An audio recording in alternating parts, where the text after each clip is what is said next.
Mark Howard has been training business owners for over 20 years with online business tools and strategies that help them grow and succeed. If you want to grow your business fast and save time, then keep listening. If you want to grow it even faster in less than 3 months, then visit www.businessmachine.biz. And now, here's Mark.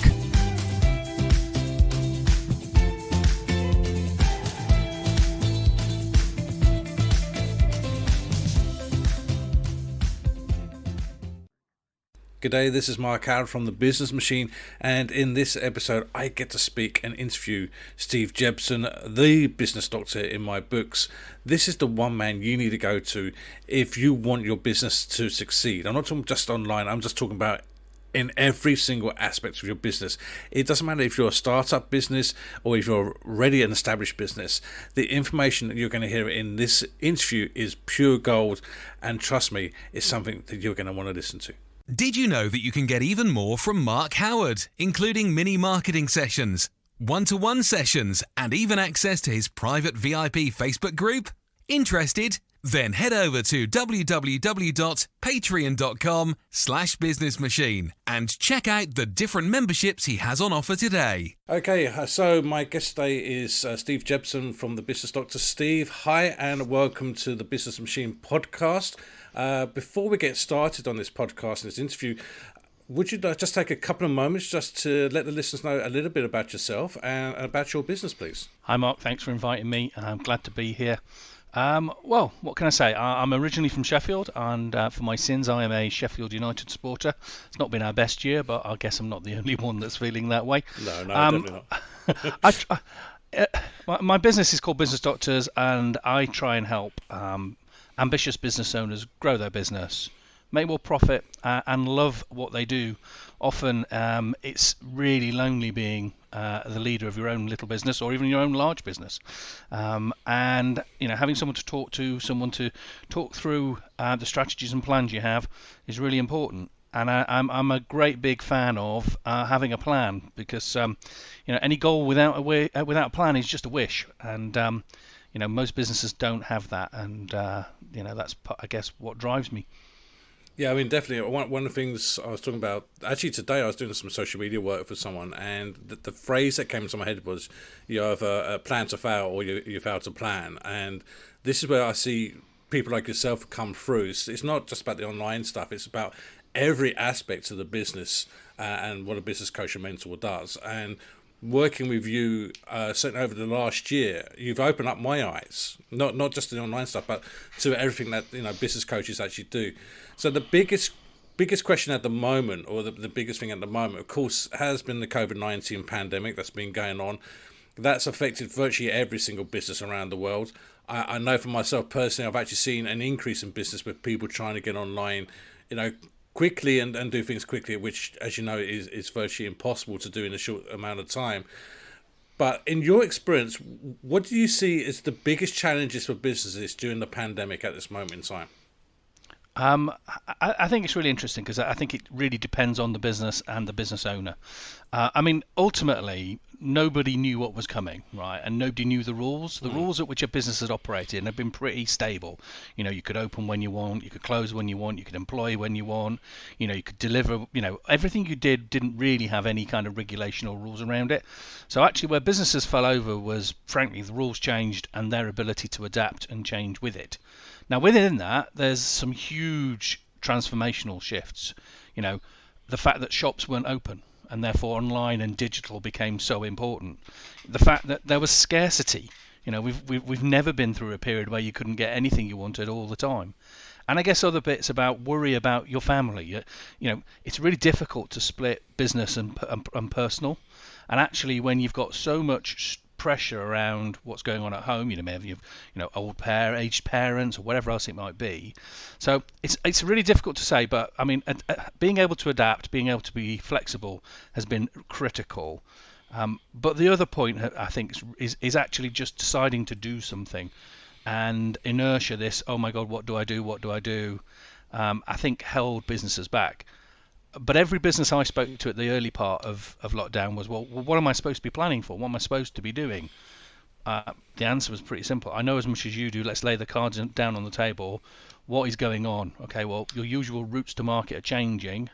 How do we adapt to that so that you've got equally sufficient beneficial routes to market? And I work with a client whose business was traditional retail and had hardly ever played online. His online business is now 5 times the size of his retail business, and his challenge has actually been keeping up. And I've got others that have closed. Others that basically became zombie companies and are now only just beginning to reopen. A couple in hospitality that frankly couldn't do anything. Now, again, they tried their little shop and they tried their doing food parcels and they went into takeaway, but actually I think some of the time, certainly one of them, it became just being busy to be busy. Come back to how much money am I making? How much money is it costing me? How much effort is it? Yeah. Because that's the bit that's going to make the decision in the end. I think you're absolutely spot on there. I mean, the people being able to adapt and change I've seen one of the biggest problems that people have been doing, and there's been a lot of negativity about the pandemic and about COVID-19 in general. But from a positive point of view, it's actually opened up people's eyes and almost forcing people to having to adapt and change as well. Yeah, I think, look, I sort of genuinely, personally struggle with lacks of positivity, partly because there's always options, right? There are always options. And actually, if you can't think them, get some help to find those options. And you're not unique. Most businesses are not in singularly unique, that there isn't somebody like them doing something that you could learn from. Yeah. And so you're either a victim, right, and everything's done to you, or actually you're going to take a bit of control about what you do and you use that to move forward. Now, that doesn't mean times haven't been tough. It has been tough. People have been unwell. People have had, real losses in their life. And this emotional thing is, cannot be underestimated. There have been some enormous financial pressures. There's been people with landlords who haven't helped, and people with banks that have not been as helpful, and people who have not been eligible for support from the government. So, I'm not trying to discount any of that. I just always believe that life is a two-sided coin, heads or tails, and in that there are always options. And there are people who businesses are frankly not working, and retail's full of it, right? The high street is full of businesses that are going to fail. But they were failing before. All that's happened is it's been accelerated. And perhaps, sometimes the best medicine is your first cut, your biggest cut, your first cut's the best one. So adapt, change, be flexible, be nifty on your feet, and ultimately stay really close to your customers, because they obviously decide your fate. Now, I know that we've spoken, Steve, about my own business in particular, as a business doctor, talking about exit plans, for example, and a lot of people don't even consider exit plans in their business until I'd say it's probably too late. That's in my own personal opinion. Now, I'm looking at an exit plan over the next possibly 10 years. That's what I'm looking at, which as well. I don't make any what's the word I'm looking for? What's the word? Bones about it. Thank you very much. Bones about it to anybody. But what advice would you give someone who is looking to take on a business coach, business mentor such as yourself? I guess there's usually a few stages upon which you reflect upon your business and decide that you might want to talk to somebody about getting some help. And business coaches, and I hate the phrase frankly, but even the best athletes have a coach. Right, and many of them have 3 or 4 coaches for different parts of their performance. So usually it's something around performance. So, it could be you're starting your business, you don't know where to start, and you want to start properly. And I've helped many clients do that, and putting the right rigor in place, and the right structures in place, and the right conversations in place, so that actually you accelerate your learning curve. Because at the start of a business, part of what you're doing is learning. Right? Does this work? How does this work? And many business owners start their business being great at something. They've perhaps had it as a job. Well, you need to be bigger than that and better than that for it to be a business. So that's one thing that usually comes to mind. There'll then be the businesses that, frankly, they've sort of hit a brick wall. and they don't know what to do next. And some things about choice, about how do they scale, how do they grow. And again, that's somewhere that again I'll come in, unpick with them what their strategy's been, how their performance is, and help them reflect on how to move forward. There'll also be the businesses that are doing really well, and actually the owner wants to make sure that they continue to do so, and actually a problem shared is a problem halved, and that review once a month of what's going on in their business, reflecting on what their strategy looks like. And I'm working with one now who's hugely successful, and actually is just more worried that success is going to disappear if they don't make the right decisions. And so again, working with them to work through how that strategy moves forward. But you raise selling your business. I mean, I have many businesses that I've helped sell, and I've never seen one do it that quick. 2 years is pretty quick because you need a history of performance. When people buy a business, they're generally looking at a few things, and one of them is consistency of earnings.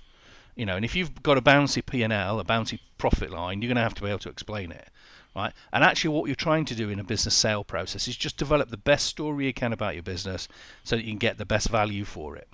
10 years is a great length of time to do it because, frankly, you can structure it in a way which shows that the plan's working and shows that the plan can continue. 3 to 5 is usually an average.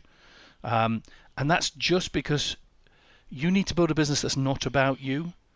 At the heart of most small businesses, and even medium businesses, the challenge remains that they're in something what I call the owner's trap.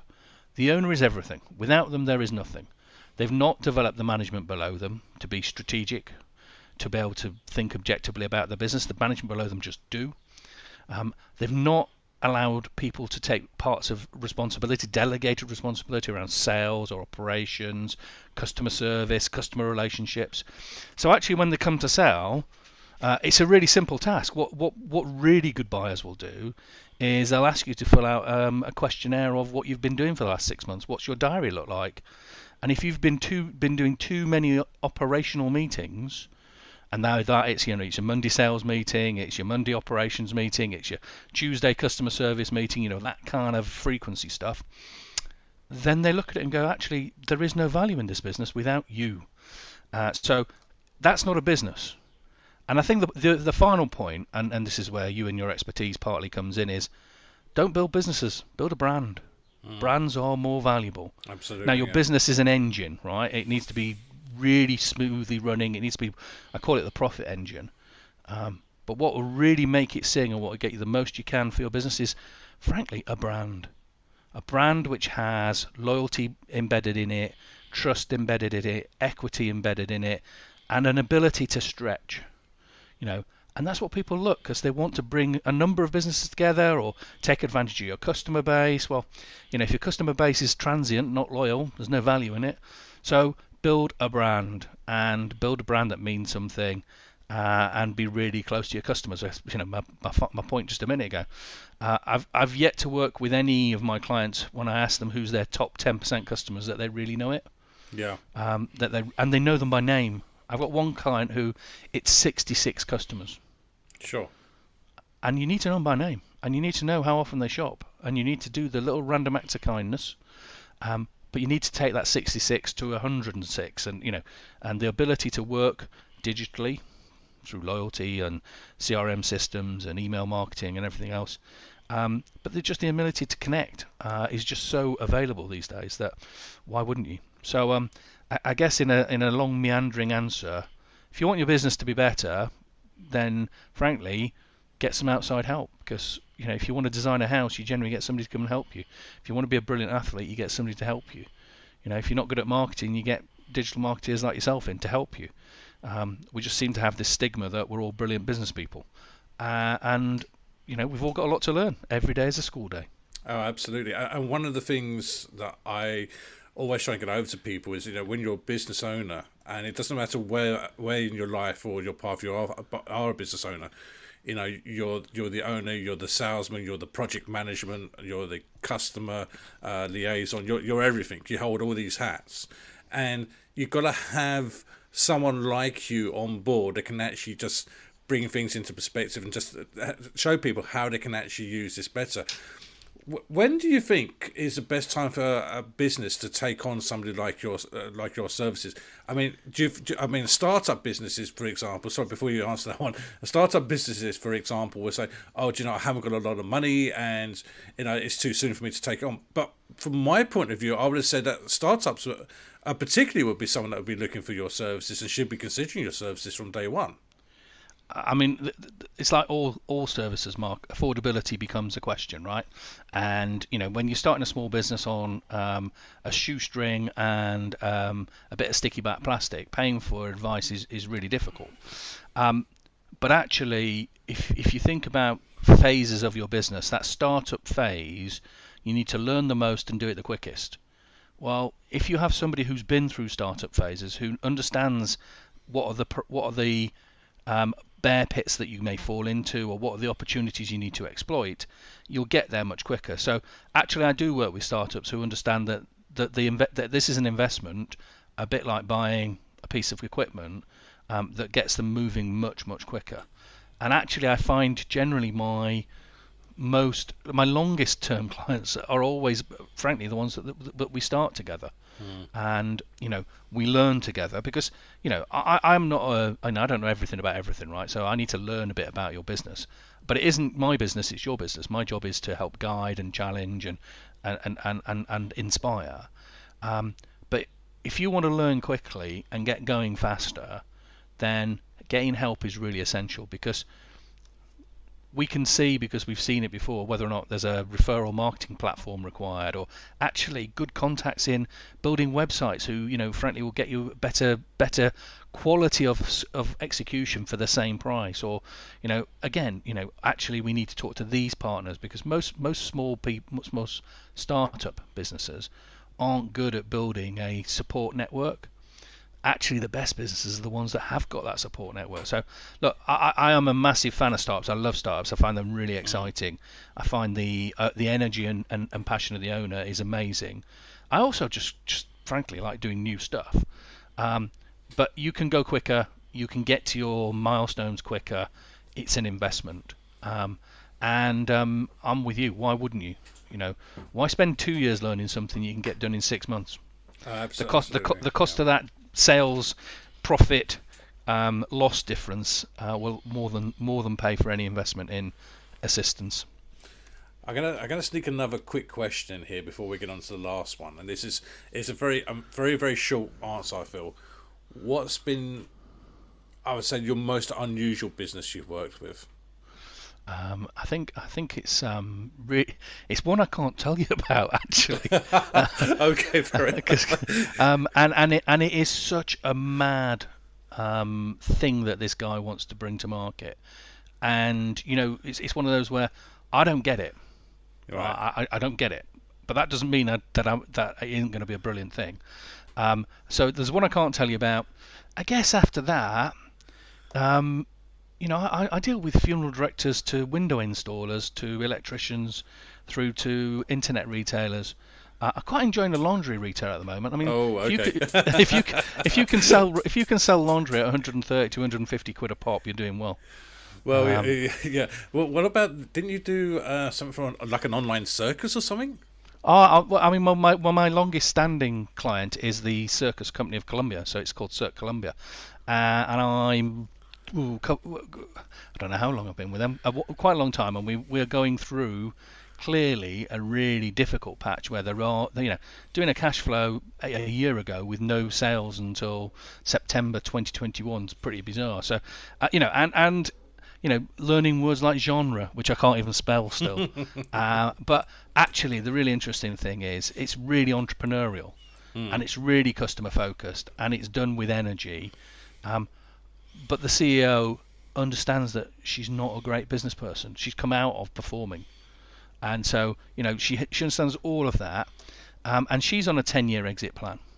So yeah, I mean, Circus Group of Columbia, I Zoom at the moment a couple of times a week to the south of France where she lives, and I'm destined to go to Columbia when that is allowed, because I've got some really big plans for that.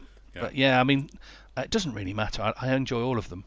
I enjoy all of them. I think from myself, my point of view, the weirder the better for me. I've done some really weird companies over the years, and I just enjoy the challenge. So before we finish off here, Steve, can you just explain very quickly what the Kickstarter program is and how businesses can get involved?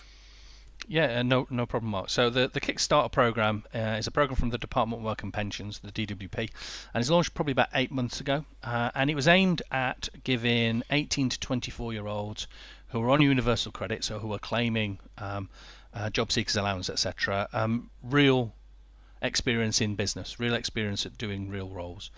And from a business perspective, it's pretty straightforward. You broadly have to have a role that doesn't exist today, that you're not knocking anybody else's role out or taking any hours away to create it.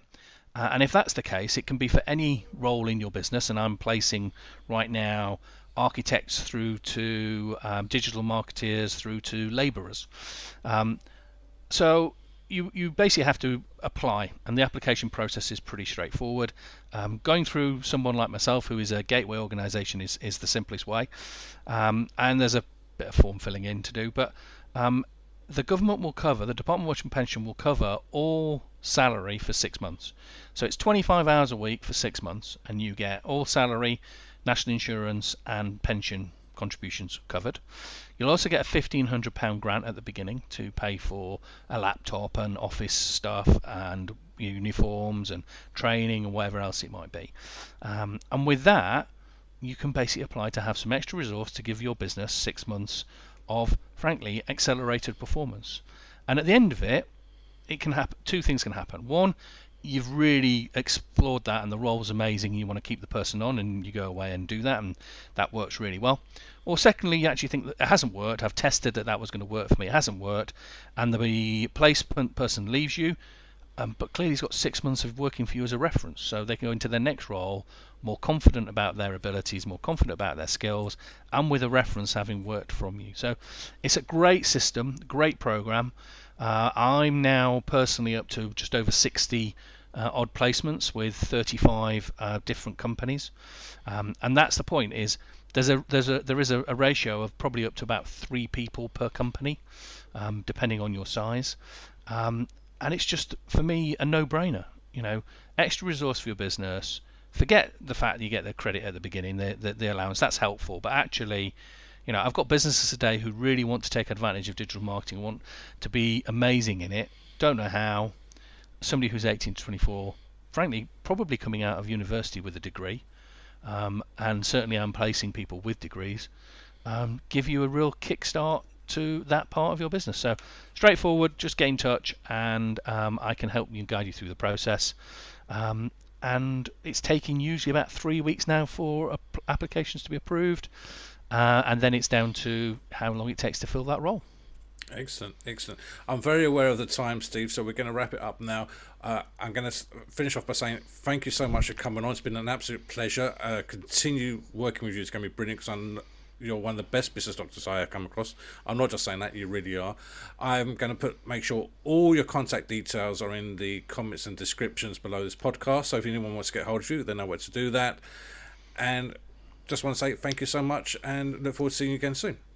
Thanks, Mark, and I enjoyed chatting away as always, and reciprocating love and joy to everybody. But if you want somebody who really does understand how social media, digital marketing, and websites should work from a commercial perspective, you won't find many better than Mark. And I use him regularly with clients, and not just any of my clients, all of my clients, and my biggest and best ones. And he does a great job. Thank you, Steve. Does a great job. Thank you so much. Have a fantastic day, and I'll talk to you soon.